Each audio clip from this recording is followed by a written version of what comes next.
Hi guys, ನಾನಿವತ್ತು ಒಂದು super ಆಗಿರೋ ಸಸ್ಪೆನ್ಸ್ ಥ್ರಿಲ್ಲರ್ ಮೂವಿನ ಎಕ್ಸ್ಪ್ಲೇನ್ ಮಾಡ್ತಾ ಇದ್ದೀನಿ. ಒನ್ ಲೈನ್ ಸ್ಟೋರಿ ಏನಂದ್ರೆ, ಒಂದು ಹುಡುಗಿ ಮಿಸ್ಟೀರಿಯಸ್ ಆಗಿ ಸತ್ತೋಗ್ತಾಳೆ. ಮೇಲ್ನೋಟಕ್ಕೆ ಅವಳು ಸ್ಟೆಪ್ಸ್ ಇಂದ ಬ್ಯಾಲೆನ್ಸ್ ತಪ್ಪಿ ಬಿದ್ದಿದ್ರಿಂದಾನೇ ಸತ್ತೋಗಿದ್ದಾಳೆ ಅಂತ ಕೇಸ್ ಕ್ಲೋಸ್ ಆಗಿರುತ್ತೆ. ಆದ್ರೆ ಹುಡುಗಿಯ ತಂದೆ ಇದೊಂದು ಮರ್ಡರ್, ನನ್ ಮಗಳ ಸಾವಿಗೆ ನ್ಯಾಯ ಸಿಗ್ಲೇಬೇಕು ಅಂತ ಹೋರಾಟ ಮಾಡೋದಕ್ಕೆ ಶುರು ಮಾಡ್ತಾರೆ. ಮುಂದೆ ಈ ಮಿಸ್ಟ್ರಿನ ಸಾಲ್ವ್ ಮಾಡಿದ್ರ ಇಲ್ವಾ ಅನ್ನೋ ಕತೆನ ಕ್ಲೈಮ್ಯಾಕ್ಸ್ ನಲ್ಲಿ ಶಾಕಿಂಗ್ ಟ್ವಿಸ್ಟ್ ಗಳೊಂದಿಗೆ ಹೇಳಿದ ಚಿತ್ರನೇ ವಜೀರ್. ಮೂವಿ ಸ್ಟಾರ್ಟಿಂಗ್ ನಲ್ಲಿ ಚಿತ್ರದ ಹೀರೋ ಆಗಿರೋ ದಾನಿಶ್ ಅವ್ರನ್ನ ತೋರಿಸ್ತಾರೆ. ರುಹಾನಾ ಅನ್ನೋ ಹುಡುಗಿನ ಮದ್ವೆ ಆಗ್ತಾರೆ. ಅವರಿಗೆ ಒಂದು ಹೆಣ್ಮಗು ಕೂಡ ಹುಟ್ಟುತ್ತೆ, ಹೆಸರು ನೂರಿ. ಈಗ ಆ ಹುಡುಗಿ ಬೆಳೆದು ಸ್ವಲ್ಪ ದೊಡ್ಡವಳಾಗಿದ್ದಾಳೆ. ದಾನಿಶ್ ಆಂಟಿ ಟೆರರಿಸ್ಟ್ ಸ್ಕ್ವಾಡ್ ನಲ್ಲಿ ಕೆಲಸ ಮಾಡ್ತಾ ಇದ್ದಾರೆ. ರುಹಾನಾ ಕ್ಲಾಸಿಕಲ್ ಡ್ಯಾನ್ಸರ್ ಆಗಿರೋದ್ರಿಂದ ಗೆಜ್ಜೆ ತರೋದಕ್ಕೆ ಶಾಪ್ಗೆ ಹೋಗ್ತಾರೆ. ಕಾರ್ ನಲ್ಲಿ ದಾನಿಶ್ ಹಾಗೂ ನೂರಿ ಇದ್ದಾರೆ. ಯಾರೋ ಒಬ್ಬನ್ನ ನೋಡಿದ್ರಿಂದ ಫಾಲೋ ಮಾಡ್ಕೊಂಡು ಹೋಗ್ತಾರೆ. ಆಕ್ಚುಲಿ ಇವನೊಬ್ಬ ಮೋಸ್ಟ್ ವಾಂಟೆಡ್ ಟೆರರಿಸ್ಟ್, ಹೆಸರು ರಮೀಜ್ ಅಂತ. One of the team mate ಗೆ ಕಾಲ್ ಮಾಡಿ, ರಮೀಜ್ ಡೆಲ್ಲಿನಲ್ಲೇ ಇದ್ದಾನೆ, ನಾನು ಅವನ್ನ ಫಾಲೋ ಮಾಡ್ತಾ ಇದ್ದೀನಿ, ಅವನ್ ಯಾಕೆ ಇಲ್ಲಿಗೆ ಬಂದಿದ್ದಾನೋ ಗೊತ್ತಿಲ್ಲ ಅಂತ. ಈ ಕಡೆ ಕಾರ್ ತಗೊಂಡು ಎಲ್ ಹೋದ್ರು ಅಂತ ರುಹಾನಾ ಕಾಲ್ ಮಾಡ್ತಾ ಇದ್ದಾಳೆ. ಆದ್ರೆ ದಾನಿಶ್ ಪಿಕ್ ಮಾಡ್ತಾನೆ ಇಲ್ಲ. ಒಂದು ಹಂತದಲ್ಲಿ ರಮೀಜ್ ಕಡೆಯವ್ರಿಗೆ ಗೊತ್ತಾಗುತ್ತೆ, ಹೀಗೆ ಪೊಲೀಸ್ ಡಿಪಾರ್ಟ್ಮೆಂಟ್ ಗೆ ಸೇರಿದವರು ನಮ್ನ ಫಾಲೋ ಮಾಡ್ತಿದ್ದಾರೆ ಅಂತ. ಒಂದು ಕಡೆ ಗಾಡಿ ನಿಲ್ಸಿ ದಾನಿಶ್ ಮೇಲೆ ಫೈರಿಂಗ್ ಮಾಡೋದಕ್ಕೆ ಶುರು ಮಾಡ್ತಾರೆ. ಈ ಫೈರಿಂಗ್ ನಲ್ಲಿ ನೂರಿಗೆ ತುಂಬಾ ಗಾಯ ಆಗಿದೆ. ಹಾಸ್ಪಿಟಲ್ ಗೆ ಸೇರ್ಸುದ್ರೂನು ನೂರಿ ಬದುಕುಳಿಯೋದಿಲ್ಲ. ಮಗಳನ್ನ ಕಳ್ಕೊಂಡು ದುಃಖದಲ್ಲಿದ್ದ ರುಹಾನಾ ನನ್ ಮಗಳ ಸಾವಿಗೆ ನೀನೇ ಕಾರಣ ಅಂತ ದಾನಿಶ್ ಇಂದ ದೂರ ಆಗ್ತಾಳೆ. ಮೊದ್ಲೇ ಶಾಕ್ ನಲ್ಲಿರೋ ದಾನಿಶ್ ರುಹಾನಾ ಕೂಡ ದೂರ ಆಗಿದ್ರಿಂದ ಮೆಂಟಲಿ ತುಂಬಾ ಡಿಸ್ಟರ್ಬ್ ಆಗ್ತಾರೆ. ಫ್ರೆಂಡ್ ಹೇಳ್ತಾನೆ, ನಿನ್ ವೈಫ್ ಗೆ ಸ್ವಲ್ಪ ಟೈಮ್ ಕೊಡು, ನಿನ್ ಸಿಚುವೇಶನ್ ಅವಳಿಗೆ ಅರ್ಥ ಆದಾಗ ಖಂಡಿತ ನಿನ್ನ ಹುಡ್ಕೊಂಡ್ ಬರ್ತಾಳೆ. ಈಗ ಅವಳು ಕೂಡ ಶಾಕ್ ಅಲ್ಲಿ ಇರೋದ್ರಿಂದ ನೀನ್ ಅವಳಿಗೆ ಹತ್ರ ಆಗೋದಕ್ ಟ್ರೈ ಮಾಡಿದ್ರೆ ಅವಳು ನಿನ್ನಿಂದ ದೂರ ಆಗ್ತಾಳೆ. ಸ್ವಲ್ಪ ದಿನ ನಮ್ಮನೇಲೆ ಇರು ಅಂತ ಅವ್ರ ಮನೆ ಕರ್ಕೊಂಡು ಹೋಗ್ತಾರೆ. ಅದೇ ಫ್ರೆಂಡ್ಗೆ ಒಂದು ಕಾಲ್ ಬರುತ್ತೆ. ರಮೀಜ್ ಇರೋ ಲೊಕೇಶನ್ ಗೊತ್ತಾಗಿದೆ. ದಾನಿಶ್ ಆಲ್ರೆಡಿ ಮಗಳನ್ನ ಕಳ್ಕೊಂಡು ಅಪ್ಸೆಟ್ ಆಗಿರೋದ್ರಿಂದ ಅವರಿಗೆ ಈ ವಿಷಯ ಗೊತ್ತಾಗೋದು ಬೇಡ. ಯಾಕಂದ್ರೆ ಅವನ್ ಮಗಳ ಸಾವಿಗೆ ಕಾರಣ ಆಗಿರೋದು ರಮೀಜ್ ಅಲ್ವಾ. ಈಗ ರಮೀಜ್ ಇರೋ ಲೊಕೇಶನ್ ಬಗ್ಗೆ ಅವ್ರಿಗೆ ಗೊತ್ತಾದ್ರೆ ಖಂಡಿತ ದಾನಿಶ್ ರಮೀಜ್ ನ ಕೊಲೆ ಮಾಡ್ಬಿಡ್ತಾನೆ. ಸೀನಿಯರ್ ಹೇಳಿರೋ ಪ್ರಕಾರ ನಾವು ರಮೀಜ್ ನ ಜೀವಂತವಾಗಿ ಹಿಡಿಬೇಕಂತೆ. ಆದ್ರೆ ಇವ್ರು ಮಾತಾಡ್ತಿರೋದ್ನ ದಾನಿಶ್ ಕೇಳಿಸ್ಕೊಬಿಡ್ತಾರೆ. ಇವನೇ ರಮೀಜ್ ಒಂದು ಪಾಳು ಬಿದ್ದಿರೋ ಹಳೆ ಬಿಲ್ಡಿಂಗ್ ನಲ್ಲಿ ಹೈಡ್ ಆಗಿದ್ದಾನೆ. ನ್ಯೂಸ್ ನಲ್ಲೂ ಹೇಳ್ತಾ ಇದ್ದಾರೆ, ದಾನಿಶ್ ಅನ್ನುವ ಪೊಲೀಸ್ ಆಫೀಸರ್ ಮೇಲೆ ರಮೀಜ್ ಹಾಗೂ ಅವನ್ ಕಡೆಯವರು ಗುಂಡಿನ ದಾಳಿ ಮಾಡಿದ್ರಿಂದ ಅವ್ರ ಮಗಳು ತೀರ್ ಹೋಗಿದ್ದಾಳೆ ಅಂತ. ಕಮಾಂಡೋಸ್ ರಮೀಜ್ ಇರೋ ಜಾಗಕ್ಕೆ ಬರ್ತಾರೆ. ಆಕ್ಚುಲಿ ದಾನಿಶ್ ಗೆ ಗೊತ್ತಾಗದೆ ಈ ಆಪರೇಷನ್ ನಡೀತಾ ಇದೆ. ಆದ್ರೆ ಇವ್ರ ಫ್ರೆಂಡ್ ಫೋನ್ ನಲ್ಲಿ ಮಾತಾಡ್ತಾ ಇರೋದ್ನ ಇವ್ರು ಕೇಳಿಸ್ಕೊಂಡಿದ್ರಿಂದ ಇವ್ರು ಕೂಡ ಬಿಲ್ಡಿಂಗ್ ಹತ್ರ ಬರ್ತಾರೆ. ಈಗ ಕಮಾಂಡೋಸ್ ಹಾಗೇನೆ ರಮೀಜ್ ಟೀಮ್ ನಡುವೆ ಫೈರಿಂಗ್ ನಡೀತಾ ಇದೆ. ರಮೀಜ್ ಹೊರಗಡೆ ಬರೋದ್ನೇ ಕಾಯ್ತಾ ಇದ್ದ ದಾನಿಶ್ ಕೊನೆಗೂ ರಮೀಜ್ ಗೆ ಶೂಟ್ ಮಾಡಿ ಸಾಯಿಸ್ಬಿಡ್ತಾರೆ. ರಮೀಜ್ ಯಾವ್ದೋ ಪೊಲಿಟಿಷಿಯನ್ ನ ಮೀಟ್ ಆಗೋದಕ್ಕೆ ಬಂದಿದ್ನಂತೆ. ಅವನ್ನ ಜೀವಂತವಾಗಿ ಹಿಡ್ದಿದ್ರೆ ಅವ್ನ್ ಯಾವ ಪೊಲಿಟಿಷಿಯನ್ ನ ಮೀಟ್ ಆಗೋದಕ್ ಬಂದಿದ್ದ ಅನ್ನೋದು ಗೊತ್ತಾಗ್ತಾ ಇತ್ತು. ಯಾಕಂದ್ರೆ ಪಾಕಿಸ್ತಾನಿಂದ ಒಬ್ಬ ಟೆರರಿಸ್ಟ್ ನಮ್ಮಲ್ಲಿರೋ ಒಬ್ಬ ಪೊಲಿಟಿಷಿಯನ್ ನ ಮೀಟ್ ಆಗೋದಕ್ಕೆ ಬರ್ತಿದ್ದಾನೆ ಅಂದ್ರೆ ಅದು ಸಾಮಾನ್ಯ ವಿಷಯ ಅಲ್ಲ. ಈಗ ನಾವು ಆ ಪೊಲಿಟಿಷಿಯನ್ ಯಾರು ಅನ್ನೋದನ್ನ ಹೇಗ್ ತಿಳ್ಕೊಳ್ಳೋದು? ರಮೀಜ್ ಜೀವಂತವಾಗಿದ್ದಿದ್ರೆ ಅವನಿಗೆ ಎಂಕ್ವೈರಿ ಮಾಡಿ ತಿಳ್ಕೊಬಹುದಿತ್ತು. ಆದ್ರೆ ಈಗ ಅವನು ಜೀವಂತವಾಗಿ ಇಲ್ಲ. ಇದಕ್ಕೆಲ್ಲ ಕಾರಣ ದಾನಿಶ್. ಅವ್ರನ್ನ ಸಸ್ಪೆಂಡ್ ಮಾಡಿ ಅಂತ ಮಿನಿಸ್ಟರ್ ಡಿಪಾರ್ಟ್ಮೆಂಟ್ ಅವ್ರ ಮೇಲೆ ಪ್ರೆಷರ್ ಹಾಕ್ತಾರೆ. ಸೊ ಡಿಪಾರ್ಟ್ಮೆಂಟ್ ಅವರು ಕೂಡ ದಾನಿಶ್ ಅವ್ರನ್ನ ಸಸ್ಪೆಂಡ್ ಮಾಡ್ತಾರೆ. ಈಗ ದಾನಿಶ್ ಮಗಳ ಸಮಾಧಿ ಹತ್ರ ಬಂದು ಅಳ್ತಾ ಇದ್ದಾರೆ. ನನ್ ಕೆಲ್ಸದಿಂದ ಒಂದ್ ರೀತಿಯಲ್ಲಿ ನೂರಿ ಸಾವಿಗೆ ನಾನೇ ಕಾರಣ ಆಗ್ಬಿಟ್ಟೆ ಅಂತ. ಸೊ ಇವ್ರಿಗೆ ತುಂಬಾನೇ ಗಿಲ್ಟ್ ಫೀಲ್ ಆಗ್ತಾ ಇರೋದ್ರಿಂದ ಶೂಟ್ ಮಾಡ್ಕೊಳ್ಳೋದಕ್ಕೆ ಟ್ರೈ ಮಾಡ್ತಾರೆ. ಆಗ ಯಾವ್ದೋ ಕಾರ್ ಬಂದು ಹಾರ್ನ್ ಮಾಡ್ತಾ ಇದೆ. ಡಿಸ್ಟರ್ಬ್ ಮಾಡಬೇಡಿ ಹೋಗಿ ಅಂತ ದಾನಿಶ್ ಕಿರ್ಚಿದ್ರಿಂದ ಆ ಕಾರ್ ಅಲ್ಲಿಂದ ಹೋಗುತ್ತೆ. ಈಗ ದಾನಿಶ್ಗೆ ಅನ್ನಿಸ್ತಾ ಇದೆ, ಈ ರೀತಿ ಸೂಸೈಡ್ ಮಾಡ್ಕೊಳ್ಳೋದು ಒಳ್ಳೆ ವಿಷಯ ಅಲ್ಲ, ಇದ್ರಿಂದ ಜನರಿಗೆ ಕೆಟ್ಟ ಮೆಸೇಜ್ ಹೋಗುತ್ತೆ ಅಂತ. ಸ್ಮಶಾನದಿಂದ ಹೊರಗಡೆ ಬಂದಾಗ ಆ ಕಾರ್ ಬಂದಿತ್ತು ಅಲ್ವಾ, ಆ ಜಾಗದಲ್ಲಿ ಒಂದು ಪರ್ಸ್ ಬಿದ್ದಿದೆ. ಚೆಕ್ ಮಾಡಿದಾಗ ಒಂದು ಅಡ್ರೆಸ್ ಇರುತ್ತೆ. ನೇರವಾಗಿ ಪರ್ಸ್ ತಗೊಂಡು ಆ ಅಡ್ರೆಸ್ ಗೆ ಹೋಗ್ತಾರೆ. ಅದು ಚೆಸ್ ಆಟ ಕಲ್ಸೋ ಓಂಕಾರ್ನಾಥ್ ಅನ್ನೋ ವ್ಯಕ್ತಿಯ ಅಡ್ರೆಸ್ ಆಗಿರುತ್ತೆ. ಇವರೇ ಓಂಕಾರ್ನಾಥ್. ದಾನಿಶ್ಗೆ ಗೊತ್ತಾಗುತ್ತೆ ನಿನ್ನೆ ರಾತ್ರಿ ಸ್ಮಶಾನದ ಹತ್ರ ಬಂದಿದ್ದ ಕಾರ್ ಇವ್ರದೇ ಅಂತ. ಇವ್ರು ಹೇಳೋ ಪ್ರಕಾರ ಇವ್ರ ಮಗಳು ನೀನಾ ರೀಸೆಂಟ್ಲಿ ತೀರ್ ಹೋಗಿದ್ದಾಳೆ. ಸೊ ನಿನ್ನೆ ರಾತ್ರಿ ಮಗಳ ಸಮಾಧಿಗೆ ಹೋಗಿ ರಿಟರ್ನ್ ಬರುವಾಗ ಪರ್ಸ್ ಅಲ್ಲೇ ಎಲ್ಲೋ ಬಿದ್ದೋಗಿದೆ. ಈಗ ದಾನಿಶ್ ತಂದು ಕೊಟ್ಟಿದ್ದಕ್ಕೆ ಥ್ಯಾಂಕ್ಸ್ ಹೇಳ್ತಾರೆ. ಹಾಗೇನೆ ನಿಮ್ ಮಗಳು ನೂರಿ ಸಾವಿನ ವಿಷಯ ಗೊತ್ತಾಗಿ ತುಂಬಾ ಬೇಜಾರಾಯ್ತು. ನನ್ ಮಗಳ ಸಮಾಧಿ ಹತ್ರ ಹೋಗಿ ಇನ್ನೇನು ಹೊರಡಬೇಕು ಅನ್ನುವಾಗ ನಾನು ನಿಮ್ನ ನೋಡ್ದೆ. ಮತ್ತೆ ನೀವು ಡಿಸ್ಟರ್ಬ್ ಆಗಿದ್ರಿಂದ ಈಗ ಮಾತಾಡ್ಸೋದ್ ಬೇಡ ಅಂತ ಅಲ್ಲಿಂದ ಹೊರಟ್ಬಿಟ್ಟೆ. ಅಲ್ಲಿಂದ ಬರುವಾಗ್ಲೇ ಈ ಪರ್ಸ್ ಬಿದ್ದೋಗಿದೆ ಅನ್ಸುತ್ತೆ ಅಂತ. ಇವರಿಂದ ದಾನಿಶ್ಗೆ ಇನ್ನೊಂದು ವಿಷಯ ಗೊತ್ತಾಗುತ್ತೆ. ಅದೇನಂದ್ರೆ ನೂರು ಇಲ್ಲಿಗೆ ಚೆಸ್ ಕಲಿಯೋದಕ್ಕೆ ಬರ್ತಾ ಇದ್ಲಂತೆ. ಅವಳನ್ನ ನಿಮ್ ವೈಫೇ ಕರ್ಕೊಂಡ್ ಬರ್ತಿದ್ರು ಅಂತ. ವರ್ಕ್ ಬ್ಯುಸಿಯಲ್ಲಿದ್ದ ದಾನಿಶ್ಗೆ ತನ್ನ ಮಗಳು ಇಲ್ಲಿಗೆ ಚೆಸ್ ಕಲಿಯೋಕೆ ಬರ್ತಿದ್ಲು ಅನ್ನೋದು ಕೂಡ ಗೊತ್ತಿಲ್ಲ. ನೀವು ಕೂಡ ಮಕ್ಕಳ ಜೊತೆ ಚೆಸ್ ಆಡಿ, ಆಗ ನಿಮ್ ಮಗಳ ಜೊತೆ ಇದ್ದಂಗೆ ಫೀಲ್ ಆಗುತ್ತೆ. ದಾನಿಶ್ ಕೂಡ ಒಪ್ಕೋತಾರೆ. ಹೇಗೂ ವೈಫ್ ಕೂಡ ದೂರ ಆಗಿದ್ದಾಳೆ, ಒಬ್ನೇ ಇದ್ರೆ ನೆಗೆಟಿವ್ ಥಾಟ್ಸ್ ಬರೋದಕ್ಕೆ ಶುರು ಆಗುತ್ತೆ. ಅದ್ರ ಬದಲು ಇಲ್ಲಿಗೆ ಬಂದು ಚೆಸ್ ಆಡಿದ್ರೆ ಮೈಂಡ್ ಫ್ರೀ ಆಗುತ್ತೆ ಅಂತ ಯೋಚನೆ ಮಾಡ್ತಾರೆ. ಸೊ ಡೈಲಿ ಚೆಸ್ ಆಡೋದಕ್ಕೆ ಬರ್ತಾರೆ. ಆದ್ರೆ ಸ್ಟಾರ್ಟಿಂಗ್ ನಲ್ಲಿ ಕಾನ್ಸಂಟ್ರೇಟ್ ಮಾಡದೆ ಸೋಲ್ತಾ ಇದ್ದಾರೆ. ಅಂದ್ರೆ ಇವ್ರ ಮಗಳ ಸಾವಿನ ಶಾಕ್ ಇಂದ ಇನ್ನೂ ಹೊರಗಡೆ ಬಂದಿಲ್ಲ. ಓಂಕಾರ್ನಾಥ್ ಅವರಿಗೆ ಆಕ್ಸಿಡೆಂಟ್ ಆಗಿ 2 ಕಾಲು ಕಳ್ಕೊಂಡಿದ್ರಿಂದ ವೀಲ್ ಚೇರ್ ನಲ್ಲೇ ಓಡಾಡ್ಬೇಕು. ಓಂಕಾರ್ನಾಥ್ ಅವ್ರ ಮಗಳು ತೀರ್ ಹೋಗಿದ್ದಾಳೆ. ಹಾಗೇನೆ ದಾನಿಶ್ ಅವ್ರ ಮಗಳು ಕೂಡ ತೀರ್ ಹೋಗಿರೋದ್ರಿಂದ ಇಬ್ರು ಎಮೋಷನಲಿ ಕನೆಕ್ಟ್ ಆಗ್ತಾರೆ. ಕೊನೆಗೂ ಚೆಸ್ ಆಟದ ಬಗ್ಗೆ ಓಂಕಾರ್ನಾಥ್ ದಾನಿಶ್ಗೆ ಕಲಿಸ್ತಾರೆ. ಇವ್ರು ಹೇಳೋ ಪ್ರಕಾರ ಜೀವನ ಆಗಿರ್ಲಿ ಆಟ ಆಗಿರ್ಲಿ ಸೋಲೆ ಗೆಲುವಿನ ಸೋಪಾನ. ಸೋತಾಗ್ಲೇ ನಮ್ಗೆ ತಪ್ಪಿನ ಅರಿವಾಗುತ್ತೆ, ಮತ್ತೆ ಅದೇ ತಪ್ಪನ್ನ ಮಾಡಲ್ಲ ಅಂತ. ದಿನ ಕಳೆದಂತೆ ದಾನಿಶ್ ಚೆಸ್ ಆಟದಲ್ಲಿ ಮಾಸ್ಟರ್ ಆಗ್ಬಿಡ್ತಾರೆ.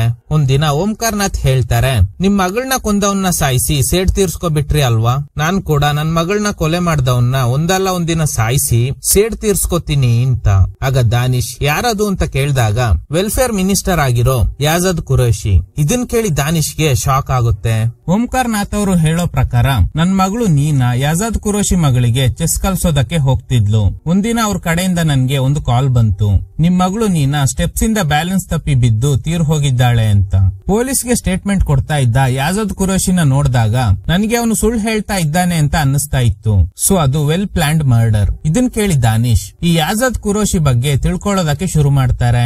ಈ ಯಾಜದ್ ಕುರೇಶಿ ಕಾಶ್ಮೀರದಲ್ಲಿ ಟೆರರಿಸ್ಟ್ ಗಳ ವಿರುದ್ಧ ಅವ್ರದೇ ಆದ ಗುಂಪು ಕಟ್ಕೊಂಡು ಹೋರಾಟ ಮಾಡ್ತಿದ್ದ ವ್ಯಕ್ತಿ. ಒಂದಿನ ಅವ್ರ ಮನೆ ಮೇಲೆನೆ ಟೆರರಿಸ್ಟ್ ಗಳು ಅಟ್ಯಾಕ್ ಮಾಡಿದ್ದಾರೆ. ಈ ಅಟ್ಯಾಕ್ ನಲ್ಲಿ ವೈಫ್ ತೀರ್ ಹೋದ್ರು, ಮಗಳು ಹಾಗೂ ಯಾಜದ್ ಕುರೇಶಿ ಮಾತ್ರ ಸರ್ವೈವ್ ಆಗಿರ್ತಾರೆ. ಇಂಡಿಯನ್ ಆರ್ಮಿ ಬಂದು ಅಪ್ಪ ಮಗಳನ್ನ ಸೇವ್ ಮಾಡಿದ್ದಾರೆ. ಸೊ ಹೀಗೆ ಕಾಶ್ಮೀರ ಜನರ ಪರವಾಗಿ ನಿಂತಿದ್ರಿಂದ ಜನ ಇವರಿಗೆ ಸಪೋರ್ಟ್ ಮಾಡಿದ್ರು.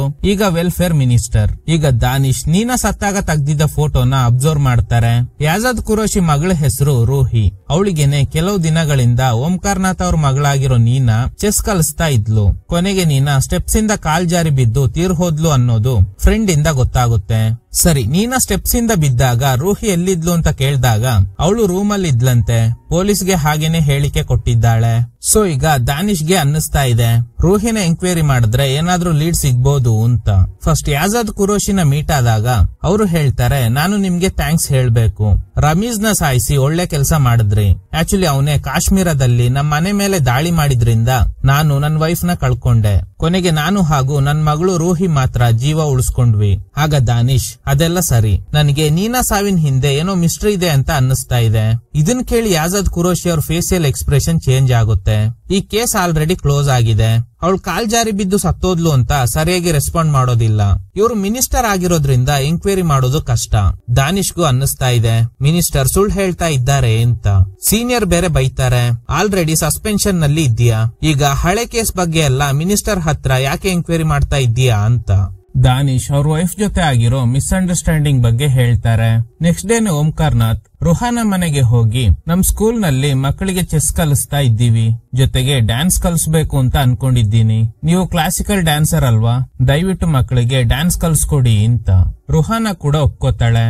ಕಟ್ ಮಾಡಿದ್ರೆ ದಾನಿಶ್ ಮಿನಿಸ್ಟರ್ ಮಗಳು ರೂಹಿನ ಮೀಟ್ ಆಗಿ, ಆ ದಿನ ನೀನಾ ಹೇಗೆ ಸ್ಟೆಪ್ಸ್ ಇಂದ ಕೆಳಗಡೆ ಬಿದ್ಲು, ಆಕ್ಚುಲಿ ನೀನಾ ನನ್ ಫ್ರೆಂಡ್, ನಿನ್ಗೆ ಏನಾದ್ರೂ ಗೊತ್ತಿದ್ರೆ ಹೇಳು ಅಂತ. ರೂಹಿ ಸ್ವಲ್ಪ ಗಾಬರಿ ಆಗಿದ್ದಾಳೆ. ಹಾಗೇನೆ ನೀನಾ ಹತ್ರ ರೂಹಿ ಏನ್ ಹೇಳಿದ್ದಾಳೆ ಅನ್ನೋದ್ನ ಒಂದು ಗ್ಲಿಂಪ್ಸ್ ತರ ತೋರಿಸ್ತಾರೆ. ಇವಳು ಹೇಳ್ತಿರೋದ್ ಕೇಳಿ ನೀನಾ ಗಾಬರಿ ಆಗಿರ್ತಾಳೆ. ಇದನ್ನ ಮಿನಿಸ್ಟರ್ ಕದ್ದು ಕೇಳಿಸ್ಕೊಂಡಿರ್ತಾರೆ. ಆದ್ರೆ ಈ ವಿಷಯನ ರೂಹಿ ದಾನಿಶ್ಗೆ ಹೇಳೋದಿಲ್ಲ. ಅಷ್ಟರಲ್ಲಿ ರೂಹಿ ಅವ್ರ ರಿಲೇಟಿವ್ ಅಲ್ಲಿಗೆ ಬಂದು ಅವಳನ್ನ ಕರ್ಕೊಂಡು ಹೋಗ್ತಾರೆ. ದಾನಿಶ್ಗೆ ಅನ್ನಿಸ್ತಾ ಇದೆ ರೂಹಿಗೆ ಏನೋ ಗೊತ್ತಿದೆ, ಆದ್ರೆ ಅವಳಿಂದ ಹೇಳೋದಕ್ಕೆ ಆಗ್ತಿಲ್ಲ. ಯಾರೋ ಇವಳನ್ನ ಕಂಟ್ರೋಲ್ ಮಾಡ್ತಾ ಇದ್ದಾರೆ ಅಂತ. ಕಟ್ ಮಾಡಿದ್ರೆ ರುಹಾನ ಸ್ಟೂಡೆಂಟ್ಸ್ ಗೆ ಡ್ಯಾನ್ಸ್ ಕಲಿಸ್ತಾ ಇದ್ದಾಳೆ. ದಾನಿಶ್ ಅಲ್ಲೇ ಇರೋದ್ ನೋಡಿ ಇವರು ಕೂಡ ಓಂಕಾರ್ನಾಥ್ ಅವ್ರ ಸ್ಕೂಲ್ ನಲ್ಲಿ ಚೆಸ್ ಕಲಿತಾ ಇದ್ದಾರೆ ಅನ್ನೋದು ಗೊತ್ತಾಗುತ್ತೆ. ದಾನಿಶ್ಗೂ ಇವಳನ್ನ ನೋಡಿ ಸರ್ಪ್ರೈಸ್ ಆಗುತ್ತೆ. ರುಹಾನಾಗೆ ಏನ್ ಅನ್ನಿಸ್ತೋ ಗೊತ್ತಿಲ್ಲ, ಅಲ್ಲಿಂದ ಹೊರಡೋ ನಿರ್ಧಾರ ಮಾಡ್ತಾಳೆ. ಇದನ್ನ ಅಬ್ಸರ್ವ್ ಮಾಡ್ತಿದ್ದ ಓಂಕಾರ್ನಾಥ್ ಮಕ್ಕಳಿಗೆಲ್ಲ 10 ನಿಮಿಷ ಗ್ಯಾಪ್ ಕೊಟ್ಟು ರುಹಾನಾಗೆ ಹೇಳ್ತಾರೆ, ನಾನು ನನ್ನ ವೈಫ್ ನ ಕಳ್ಕೊಂಡ್ಮೇಲೆ ಸಿಕ್ಕಾಪಟ್ಟೆ ಡಿಪ್ರೆಷನ್ಗೆ ಒಳಗಾಗಿದ್ದೆ. ಅದೇ ತರ ಮಗಳನ್ನ ಕಳ್ಕೊಂಡ್ಮೇಲೆ ಜೀವನನೇ ಬೇಡ ಅಂತ ಅನ್ನಿಸ್ಬಿಟ್ಟಿತ್ತು. ಬಟ್ ಅಂದ್ರೂನು ಮಕ್ಕಳಿಗೆ ಚೆಸ್ ಕಲಿಸ್ತಾ ಮಗಳು ಮಾಡ್ತಿದ್ದ ಕೆಲ್ಸನ ಮುಂದುವರಿಸ್ತಾ ಇದ್ದೀನಿ. ನಿಮ್ಗೆ ಇನ್ನೊಂದು ವಿಷಯ ಗೊತ್ತಾ? ಮಗಳು ನೂರಿ ಸಾವಿಗೆ ಅವರೇ ಕಾರಣ ಅನ್ನೋ ಗಿಲ್ಟ್ ಅಲ್ಲಿ ಶೂಟ್ ಮಾಡ್ಕೊಳ್ಳೋದಕ್ಕೆ ಟ್ರೈ ಮಾಡ್ತಿದ್ರು. ಅದೇ ಸಮಯಕ್ಕೆ ನಾನು ಅವ್ರನ್ನ ಡಿಸ್ಟ್ರಾಕ್ಟ್ ಮಾಡೋ ಪ್ರಯತ್ನ ಮಾಡಿದೆ. ಲಕ್ಕಿಲಿ ಅವರು ಜೀವಕ್ಕೇನು ತೊಂದರೆ ಮಾಡ್ಕೊಂಡಿಲ್ಲ ಅಂತ. ಇದನ್ ಕೇಳಿ ರುಹಾನಾಗೆ ಶಾಕ್ ಆಗುತ್ತೆ. ಸಮಯ ಸಂದರ್ಭ ಏನೋ ನಡೆದೋಯ್ತು. ನಿಮ್ಗೆ ನಿಮ್ ಮಗಳ ಮೇಲೆ ಎಷ್ಟು ಪ್ರೀತಿ ಇದೆಯೋ ಅಷ್ಟೇ ಪ್ರೀತಿ ಅವರಿಗೂ ಇದೆ ಅಲ್ವಾ? ನನ್ ಪರಿಸ್ಥಿತಿ ನೋಡಿ, ಕಷ್ಟ ಹೇಳ್ಕೊಳ್ಳೋದಕ್ಕೆ ನನ್ ವೈಫ್ ಜೊತೆಲಿಲ್ಲ. ಆದ್ರೆ ನೀವಿಬ್ರು ಅಟ್ಲೀಸ್ಟ್ ನಿಮ್ ದುಃಖನ ಶೇರ್ ಮಾಡ್ಕೋಬಹುದು ಅಂತ. ಈಗ್ಲೇ ರುಹಾನಾಗೆ ತನ್ನ ತಪ್ಪಿನ ಅರಿವಾಗುತ್ತೆ. ಈ ಕಡೆ ಮಿನಿಸ್ಟರ್ ರೂಹಿಗೆ ವಾರ್ನಿಂಗ್ ಮಾಡ್ತಾರೆ. ಈ ವ್ಯಕ್ತಿ ನಿನ್ ಹತ್ರ ಏನಾದ್ರೂ ಕೇಳಿದ್ರೆ ಏನು ಉತ್ತರ ಕೊಡಬಾರ್ದು. ಇನ್ ಕೇಸ್ ಕೊಟ್ಟೆ ಅನ್ಕೋ, ನನ್ ಬಗ್ಗೆ ಗೊತ್ತು ತಾನೆ ಅಂತ. ದಾನಿಶ್ ಇವತ್ತು ಸ್ಕೂಲಿಗೆ ಬಂದು ಇವಳನ್ನ ಎಂಕ್ವೈರಿ ಮಾಡಿರೋ ವಿಷಯ ಮಿನಿಸ್ಟರ್ಗೆ ಗೊತ್ತಾಗಿದೆ. ಅದಕ್ಕೇನೆ ಹೀಗೆ ಹೇಳ್ತಾ ಇರೋದು. ಹೆದ್ರಿದ ರೂಹಿ ಹೇಳ್ತಾಳೆ, ನಾನು ಅವ್ರಿಗೆ ಏನು ಹೇಳೇ ಇಲ್ಲ ಅಂತ. ಸೊ ಇಲ್ಲಿ ಏನೋ ಮಿಸ್ಟ್ರಿ ಇದೆ. ಈ ಕಡೆ ಓಂಕಾರ್ನಾಥ್ ನನ್ ಮಗಳ ಕೇಸ್ನ ಕ್ಲೋಸ್ ಮಾಡ್ತಾರಂತೆ. ಅವಳಿಗೆ ಯಾರು ನ್ಯಾಯ ಕೊಡಿಸ್ತಾರೆ ಅಂತ ಸ್ಟೇಷನ್ಗೆ ಹೋಗಿ ಗಲಾಟೆ ಮಾಡ್ತಾರೆ. ಈ ವಿಷಯ ಗೊತ್ತಾಗಿದ್ರಿಂದ ದಾನಿಶ್ ಸ್ಟೇಷನ್ಗೆ ಬಂದು ಸಮಾಧಾನ ಮಾಡಿ ಕರ್ಕೊಂಡು ಹೋಗ್ತಾರೆ. ಇವ್ರಿಗೆ ತನ್ನ ಮಗಳು ಕೊಲೆ ಆಗಿದ್ದಾಳೆ ಅಂತ ಅನ್ಸ್ತಾ ಇರೋದಕ್ಕೆ ಇನ್ನೊಂದು ಕಾರಣ ಇದೆ. ಅದೇನಂದ್ರೆ ಅವಳ ಕತ್ತಿನ ಭಾಗದಲ್ಲಿ ಇದ್ದ ಮಾರ್ಕ್ಸ್. ಕಾಮನ್ ಆಗಿ ಕತ್ತನ್ನ ಹಿಸುಕಿ ಸಾಯಿಸೋದಕ್ಕೆ ಟ್ರೈ ಮಾಡಿದ್ರೆ ಈ ಮಾರ್ಕ್ಸ್ ಇರುತ್ತೆ. ಇದೊಂದು ಹೈ ಪ್ರೊಫೈಲ್ ಕೇಸ್. ಯಾಕಂದ್ರೆ ಮಿನಿಸ್ಟರ್ ಮನೇಲಿ ಡೆತ್ ಆಗಿರೋದ್ರಿಂದ ಸರಿಯಾಗಿ ಇನ್ವೆಸ್ಟಿಗೇಷನ್ ನಡೆದಿಲ್ಲ. ಒಂದಿನ ಮಿನಿಸ್ಟರ್ ಬರೋ ದಾರಿಯಲ್ಲಿ ಕೂತ್ಕೊಂಡು ಗಲಾಟೆ ಮಾಡಿದ್ದಾರೆ. ಪೊಲೀಸ್ನವರು ಅವ್ರನ್ನ ವೀಲ್ ಚೇರ್ ಸಮೇತ ಎತ್ಕೊಂಡು ಹೋಗಿ ಸೈಡ್ ನಲ್ಲಿ ಹಾಕ್ತಾರೆ. ರಾತ್ರಿ ಓಂಕಾರ್ನಾಥ್ ಅವ್ರ ಮನೇಲಿ ಕೆಲಸ ಮಾಡ್ತಿದ್ದ ಮೇಡ್ ಕಾಲ್ ಮಾಡಿ ಆದಷ್ಟು ಬೇಗ ಬನ್ನಿ, ಇಲ್ಲಿ ಯಾರೋ ಓಂಕಾರ್ನಾಥ್ ಮೇಲೆ ಅಟ್ಯಾಕ್ ಮಾಡ್ಬಿಟ್ಟಿದ್ದಾರೆ ಅಂತ. ಗಾಬರಿಯಾಗಿದ್ದ ದಾನಿಶ್ ಅಲ್ಲಿಗೆ ಹೋಗಿ ನೋಡಿದ್ರೆ ಓಂಕಾರ್ನಾಥ್ ಮೇಲೆ ಯಾರೋ ಅಟ್ಯಾಕ್ ಮಾಡಿದ್ದಾರೆ. ಅವ್ರ ಕೈ ಹಾಗೂ ಎದೆ ಭಾಗಕ್ಕೆ ಗಾಯ ಆಗಿದೆ. ಏನಾಯ್ತು ಅಂತ ಕೇಳಿದಾಗ ನಾನು ನಿದ್ದೆ ಮಾಡ್ತಾ ಇದ್ದೆ, ಆಗ ಏನೋ ಶಬ್ದ ಕೇಳಿಸ್ತು.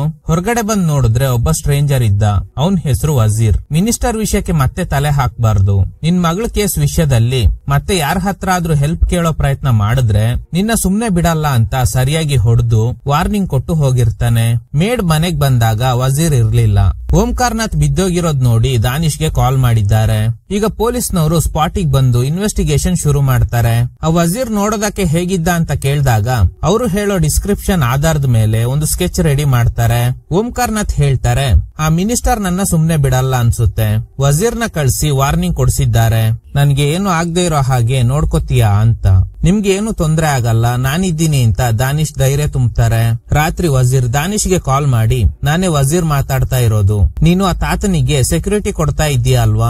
ಸೈಲೆಂಟ್ ಆಗಿದ್ರೆ ನಿನ್ಗೆ ಒಳ್ಳೇದು. ಏನೋ ಸ್ಕೆಚ್ ಎಲ್ಲ ರೆಡಿ ಮಾಡಿದ್ದೀರಂತೆ. ಆ ತಾತನ್ನ ಸಾಯಿಸೋದಕ್ಕೆ ಒಂದು ಬಾಂಬ್ ರೆಡಿ ಮಾಡ್ತಾ ಇದ್ದೀನಿ. ನಿನ್ನಿಂದ ಅವ್ರನ್ನ ಸೇವ್ ಮಾಡೋಕೆ ಆಗಲ್ಲ ಅಂತ ಹೇಳಿ ಕಾಲ್ ಕಟ್ ಮಾಡ್ತಾನೆ. ನೆಕ್ಸ್ಟ್ ದಾನಿಶ್ ಫ್ರೆಂಡ್ ಗೆ ಹೇಳಿ ಮಿನಿಸ್ಟರ್ ಫೋನ್ ನ ಟ್ಯಾಪ್ ಮಾಡೋಕೆ ಹೇಳ್ತಾರೆ. ಆ ವಜೀರ್ ಯಾರು ಅನ್ನೋದನ್ನ ತಿಳ್ಕೋಬೇಕು ಅಂತ. ಫೋನ್ ಟ್ಯಾಪ್ ಮಾಡಿದಾಗ ಮಿನಿಸ್ಟರ್ ಸದ್ಯದಲ್ಲೇ ಕಾಶ್ಮೀರ್ಗೆ ಹೋಗ್ತಿದ್ದಾರೆ ಅನ್ನೋದು ಗೊತ್ತಾಗುತ್ತೆ. ವಜೀರ್ ಪದೇ ಪದೇ ಕಾಲ್ ಮಾಡಿ ಆ ತಾತನ ಕತೆನ ಸದ್ಯದಲ್ಲೇ ಮುಗಿಸ್ತೀನಿ ಅಂತ ವಾರ್ನ್ ಮಾಡ್ತಾ ಇದ್ದಾನೆ. ಕಟ್ ಮಾಡಿದ್ರೆ ರುಹಾನ ದಾನಿಶ್ಗೆ ಸಾರಿ ಕೇಳ್ತಾಳೆ. ಹಾಗೇನೆ ದಾನಿಶ್ ಓಂಕಾರ್ನಾಥ್ ಅವರಿಗೆ ಥ್ಯಾಂಕ್ಸ್ ಹೇಳ್ತಾರೆ. ನಿಮ್ಮಿಂದನೇ ರುಹಾನ ನನ್ನ ಅರ್ಥ ಮಾಡ್ಕೊಂಡು ಮತ್ತೆ ನನ್ ಜೊತೆ ಜೀವನ ಮಾಡೋದಕ್ಕೆ ಒಪ್ಕೊಂಡಿದ್ದಾಳೆ ಅಂತ. ಓಂಕಾರ್ನಾಥ್ ಅವ್ರನ್ನ ಮನೆ ಕರ್ಕೊಂಡು ಬಂದಾಗ ವಜೀರ್ ಒಂದು ಸಣ್ಣ ಬಾಂಬ್ ಬ್ಲಾಸ್ಟ್ ಮಾಡಿ ಆಡಿಯೋ ಟೇಪ್ ನಲ್ಲಿ ವಾರ್ನಿಂಗ್ ಕೊಡ್ತಾನೆ. ಹಾಗೇನೆ ಒಂದು ಲೆಟರ್ ಕೂಡ ಬರ್ದಿಟ್ಟಿದ್ದಾನೆ. ನಿಮ್ ಫ್ರೆಂಡ್ ಅಂದ್ರೆ ಆ ತಾತ ಕಾಶ್ಮೀರ್ಗೆ ಹೊರಟಿದ್ದಾರಂತೆ. ಫ್ಲೈಟ್ ಟಿಕೆಟ್ ಕೂಡ ಬುಕ್ ಆಗಿದೆ. ಅವ್ರನ್ನ ತಡೆಯೋ ಪ್ರಯತ್ನ ಮಾಡು, ಇಲ್ಲ ಅಂದ್ರೆ ಅವ್ರನ್ನ ಸುಮ್ನೆ ಬಿಡಲ್ಲ ಅಂತ. ಆ ಲೆಟರ್ ನ ದಾನಿಶ್ ಓಂಕಾರ್ನಾಥ್ಗೆ ಕೊಟ್ಟು, ನೋಡಿ ನೀವು ಕಾಶ್ಮೀರಕ್ಕೆ ಹೋಗಿ ಆ ಮಿನಿಸ್ಟರ್ಗೆ ಏನ್ ಮಾಡ್ತೀರಾ? ಅವ್ರಿಗೆ ಪೊಲಿಟಿಕಲ್ ಸಪೋರ್ಟ್ ಇದೆ. ಏನ್ ಮಾಡ್ಲಿ, ನನ್ ಮಗಳಿಗೆ ನ್ಯಾಯ ಕೊಡ್ಸೋದಕ್ಕೆ ನನ್ಗೆ ಬೇರೆ ದಾರಿ ಇಲ್ಲ. ನನ್ ಪ್ರಾಣ ಒತ್ತೆ ಇಟ್ಟಾದ್ರೂ ಹೋರಾಟ ಮಾಡ್ತೀನಿ ಅಂತ. ಆಗ ದಾನಿಶ್ ಹೇಳ್ತಾರೆ, ನಿಮ್ ಮಗಳ ಸಾವಿಗೆ ನ್ಯಾಯ ಕೊಡ್ಸೋ ಜವಾಬ್ದಾರಿ ನಂದು. ನೀವು ಆ ರಿಸ್ಕ್ ತಗೊಂಡು ಅಲ್ಲಿಗೆಲ್ಲ ಹೋಗೋದ್ ಬೇಡ, ನಮ್ ಮನೆಗ್ ಬನ್ನಿ ಅಂತ ಹೇಳಿ ಅವ್ರ ಮನೆಗೆ ಕರ್ಕೊಂಡು ಹೋಗ್ತಾರೆ. ಮನೆಗ್ ಹೋದ್ಮೇಲೆ ಓಂಕಾರ್ನಾಥ್, ನೀವಿಬ್ರು ಯಾವಾಗ್ಲೂ ಹೀಗೆ ಚೆನ್ನಾಗಿರ್ಬೇಕು, ಯಾವ್ದೇ ಕಾರಣಕ್ಕೂ ದೂರ ಆಗ್ಬೇಡಿ ಅಂತ. ಸೊ ಇವರಿಬ್ರು ಮತ್ತೆ ಒಂದಾಗ್ತಾರೆ. ಈಗ ಇವರಿಬ್ರು ಕಿಚನ್ ನಲ್ಲೇ ಇದ್ದಾರೆ. ಹಾಲ್ಗೆ ಬಂದಾಗ ಓಂಕಾರ್ನಾಥ್ ಕಾಣಿಸ್ತಾ ಇಲ್ಲ. ದಾನಿಶ್ಗೆ ಗಾಬರಿ ಆಗುತ್ತೆ. ಅಷ್ಟ್ರಲ್ಲಿ ವಜೀರ್ ಕಾಲ್ ಮಾಡಿ ಹೇಳ್ತಾನೆ, ಏನು ಮನೇಲಿ ತಾತ ಇಲ್ಲ ಅಂತ ಗಾಬರಿ ಆಗ್ಬಿಟ್ರ? ಅವರು ಕಾಶ್ಮೀರ್ ಟಿಕೆಟ್ ನ ಕ್ಯಾನ್ಸಲ್ ಮಾಡಿಲ್ಲ, ಏರ್ಪೋರ್ಟ್ ಕಡೆ ಹೊರಟಿದ್ದಾರೆ. ಅವ್ರನ್ನ ಏರ್ಪೋರ್ಟ್ ಗೆ ಹೋಗೋ ದಾರಿಯಲ್ಲೇ ಸಾಯಿಸ್ತೀನಿ ಅಂತ ವಾರ್ನಿಂಗ್ ಕೊಡ್ತಾನೆ. ವಜೀರ್ ಹೇಳ್ದಂಗೆ ಓಂಕಾರ್ನಾಥ್ ಏರ್ಪೋರ್ಟ್ ಕಡೆ ಹೊರಟಿದ್ದಾರೆ. ದಾನಿಶ್ ಕಾಲ್ ಮಾಡಿದ್ರೂನು ಪಿಕ್ ಮಾಡ್ತಾನೆ ಇಲ್ಲ. ಗಾಬರಿ ಆಗಿದ್ದ ದಾನಿಶ್ ಏರ್ಪೋರ್ಟ್ ಕಡೆ ಬರ್ತಾ ಇದ್ದಾನೆ. ಅವ್ರನ್ನ ಹೇಗಾದ್ರೂ ತಡಿಬೇಕು ಅಂತ, ಇಲ್ಲಾಂದ್ರೆ ವಜೀರ್ ಅವ್ರನ್ನ ಸಾಯಿಸ್ಬಿಡ್ತಾನೆ. ಎಲ್ಲಾ ಚೆಕ್ ಪೋಸ್ಟ್ ನ ಅಲರ್ಟ್ ಮಾಡ್ತಾರೆ. ಕೊನೆಗೆ ಟೀಮ್ ಮೇಟ್ ಓಂಕಾರ್ ನಾಥ್ ಅವ್ರ ಗಾಡಿನ ಟ್ರ್ಯಾಕ್ ಮಾಡಿ ದಾನಿಶ್ಗೆ ಲೊಕೇಶನ್ ನ ಕಳಿಸ್ತಾರೆ. ಕೊನೆಗೂ ದಾನಿಶ್ ಅವ್ರ ಕಾರ್ನ ತಡಿತಾರೆ. ಅಷ್ಟರಲ್ಲಿ ವಜೀರ್ ಕಾಲ್ ಮಾಡಿ ಹೇಳ್ತಾನೆ ಗೇಮ್ ಓವರ್ ಅಂತ. ತಕ್ಷಣ ಕಾರ್ ಬ್ಲಾಸ್ಟ್ ಆಗಿ ಓಂಕಾರ್ ನಾಥ್ ತೀರ್ ಹೋಗ್ತಾರೆ. ಬಾಂಬ್ ಬ್ಲಾಸ್ಟ್ ಆದಾಗ ದಾನಿಶ್ ಅಲ್ಲೇ ಇದ್ದಿದ್ರಿಂದ ಅವರಿಗೂ ಗಾಯ ಆಗಿದೆ. ಈಗ ಹೇಗಾದ್ರೂ ಆ ಮಿನಿಸ್ಟರ್ ಗೆ ಒಂದು ಗತಿ ಕಾಣಿಸ್ಲೇಬೇಕು. ಆ ಮಿನಿಸ್ಟರ್ ವಜೀರ್ ನ ಹೈರ್ ಮಾಡಿ ಓಂಕಾರ್ ನಾಥ್ ನ ಸಾಯಿಸ್ಬಿಟ್ಟ. ಅಷ್ಟೇ ಅಲ್ಲದೆ ಆ ದಿನ ಓಂಕಾರ್ ನಾಥ್ ಮಗಳಿಗೆ ಏನಾಯ್ತು ಅನ್ನೋದು ಗೊತ್ತಿಲ್ಲ. ಅದಕ್ಕೆಲ್ಲ ಉತ್ತರ ಸಿಗ್ಬೇಕಂದ್ರೆ ಆ ಮಿನಿಸ್ಟರ್ ಮೇಲೆ ಅಟ್ಯಾಕ್ ಮಾಡಿ ಅವ್ನ್ ಬಾಯಿ ಬಿಡಿಸ್ಬೇಕು ಅಂತ. ಈಗ ಮಿನಿಸ್ಟರ್ ಕಾಶ್ಮೀರ್ ನಲ್ಲಿ ಇದ್ದಾರೆ ಅನ್ನೋದು ನ್ಯೂಸ್ ಇಂದ ಗೊತ್ತಾಗುತ್ತೆ. ವೈಫ್ ನಿದ್ದೆ ಮಾಡ್ತಾ ಇದ್ದಾಳೆ. ಅವಳಿಗೆ ಈ ವಿಷಯ ಹೇಳಿದ್ರೆ ಇವ್ರನ್ನ ಕಳ್ಸೋದಿಲ್ಲ. ಯಾಕಂದ್ರೆ ಇವ್ರು ಎದುರಾಕೊಂಡಿರೋದು ಮಿನಿಸ್ಟರ್ನ. ಇದ್ರಿಂದ ಇವ್ರು ಪ್ರಾಣ ಹೋಗೋ ಸಾಧ್ಯತೆ ಕೂಡ ಇರುತ್ತೆ. ಸೊ ಅದಕ್ಕೆ ವೈಫ್ಗೆ ಒಂದು ಲೆಟರ್ ಬರ್ದಿಟ್ಟು ಕಾಶ್ಮೀರ್ಗೆ ಬರ್ತಾರೆ. ಆ ಲೆಟರ್ ನಲ್ಲಿ ಏನ್ ಬರ್ದಿದ್ದಾರೆ ಅಂದ್ರೆ, ನಾನ್ ರಿಟರ್ನ್ ಬರ್ತೀನೋ ಇಲ್ವೋ ಗೊತ್ತಿಲ್ಲ. ಇನ್ ಕೇಸ್ ನಾನು ಬಂದಿಲ್ಲ ಅಂದ್ರೆ ನೂರಿ ಜೊತೆಲಿ ಸ್ವರ್ಗದಲ್ಲಿ ಇದ್ದೀನಿ ಅಂತ ಅರ್ಥ. ನಾನು ಓಂಕಾರ್ ನಾಥ್ ಅವರಿಗೆ ಮಾತು ಕೊಟ್ಟಿದ್ದೆ, ನಿಮ್ ಮಗಳ ಸಾವಿಗೆ ನ್ಯಾಯ ಕೊಡಿಸ್ತೀನಿ ಅಂತ. ಸೊ ಅವರಿಗೋಸ್ಕರ ನಾನು ರಿಸ್ಕ್ ತಗೋತಾ ಇದ್ದೀನಿ ಅಂತ. ಕಾಶ್ಮೀರದಲ್ಲಿರೋ ಮಿನಿಸ್ಟರ್ ಮಗಳ ಜೊತೆ ಪ್ರಚಾರ ಮಾಡ್ತಾ ಇದ್ದಾರೆ. ಯಾಕಂದ್ರೆ ಸದ್ಯದಲ್ಲೇ ಎಲೆಕ್ಷನ್ ಇದೆ. ದಾನಿಶ್ ಡಿಪಾರ್ಟ್ಮೆಂಟ್ ಅಲ್ಲಿ ವರ್ಕ್ ಮಾಡ್ತಿದ್ದ ವ್ಯಕ್ತಿ ಹತ್ರ ಹೆಲ್ಪ್ ಕೇಳ್ತಾರೆ. ಯಾಕಂದ್ರೆ ಯಾಜಾದ್ ಕುರೋಶಿ ಮಿನಿಸ್ಟರ್ ಅಲ್ವಾ, ಸೆಕ್ಯೂರಿಟಿ ಟೈಟ್ ಆಗೇ ಇರುತ್ತೆ. ಬಟ್ ನೀನು ಒಂದ್ ಟೈಮ್ ಅಲ್ಲಿ ನನ್ ಪ್ರಾಣ ಉಳಿಸಿದ್ಯಾ, ಸೊ ನಾನ್ ನಿನ್ಗೆ ಹೆಲ್ಪ್ ಮಾಡ್ತೀನಿ. ಆರ್ಮಿ ಸೂಟ್ ಅಲ್ಲೇ ಹೋಗು, ಆಗ್ಲೇ ಅವರಿಗೆ ಡೌಟ್ ಬರಲ್ಲ. ನಾನ್ ಒಂದ್ಸ ಮೀಟಿಂಗ್ ನಡೀತಾ ಇರೋ ಜಾಗದಲ್ಲಿ ಸೆಕ್ಯೂರಿಟಿನ ಡಿಸ್ಟ್ರಾಕ್ಟ್ ಮಾಡಿದ್ಮೇಲೆ ಒಳಗಡೆ ಹೋಗು. ಅದೆಲ್ಲ ಇರ್ಲಿ, ಯಾಕೆ ಈ ರಿಸ್ಕ್ ತಗೋತಾ ಇದ್ದೀಯಾ? ನನ್ಗೆ ವಜೀರ್ ಬೇಕು. ಅವನ್ನ ಹೈರ್ ಮಾಡಿರೋದು ಇದೇ ಮಿನಿಸ್ಟರ್. ಈ ಕಡೆ ಒಂದು ಹಾಲ್ ನಲ್ಲಿ ಮಿನಿಸ್ಟರ್ ಸ್ಪೀಚ್ ಮಾಡ್ತಾ ಇದ್ದಾರೆ. ದಾನಿಶ್ ಅವ್ರ ಫ್ರೆಂಡ್ ಮೊದ್ಲು ಆ ಮೀಟಿಂಗ್ ನಡೀತಾ ಇರೋ ಹಾಲ್ ನ ಸಿಸಿಟಿವಿ ಕ್ಯಾಮರಾನ ಹ್ಯಾಕ್ ಮಾಡ್ತಾರೆ. ದಾನಿಶ್ ಕಮಾಂಡೋ ಸೂಟ್ ಹಾಕೊಂಡು ರೆಡಿ ಆಗಿದ್ದಾರೆ. ಈ ಫ್ರೆಂಡ್ ಇದ್ದಾರಲ್ಲ, ಅವರಿಗೆ ಒಂದು ಟೀಮ್ ಇದೆ. ಅವ್ರನ್ನ ಯೂಸ್ ಮಾಡ್ಕೊಂಡು ಆ ಮೀಟಿಂಗ್ ನಡೀತಾ ಇದ್ದ ಜಾಗದಲ್ಲಿ ರಬ್ಬರ್ ಗುಂಡುಗಳನ್ನ ಬಿಸಾಡಿ ಅಲ್ಲಿದ್ದವರು ಚೆಲ್ಲಪಿಲ್ಲಿಯಾಗಿ ಓಡೋ ತರ ಮಾಡ್ತಾರೆ. ಮಿನಿಸ್ಟರ್ ನ ಸೆಕ್ಯೂರಿಟಿ ಗಾರ್ಡ್ಸ್ ಅವ್ರ ರೂಮ್ ಗೆ ಕರ್ಕೊಂಡು ಹೋಗ್ತಾರೆ.